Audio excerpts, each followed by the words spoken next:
Russia has caused a few problems and questions in the pig meat market, well, the global pig meat market this year, and it's an important area of questions for everybody, but as to how this affects both the suppliers, which is basically is the EU, to some extent the US, and what opportunities this may bring.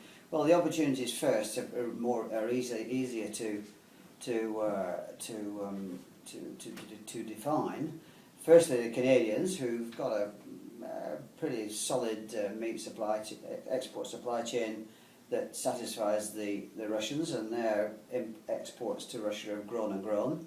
People keep talking about Brazil supplying Russia, but I don't see it personally. I just don't see that they've got anything like the export potential to fill the gap that the Russians have created by this ban on EU exports. And the US, of course, can come back on stream in due course, as and when ractopamine-free supply chains are established. On the other side of this, there's a good question as to where the EU is going to sell its pork, the pork that would have gone to Russia.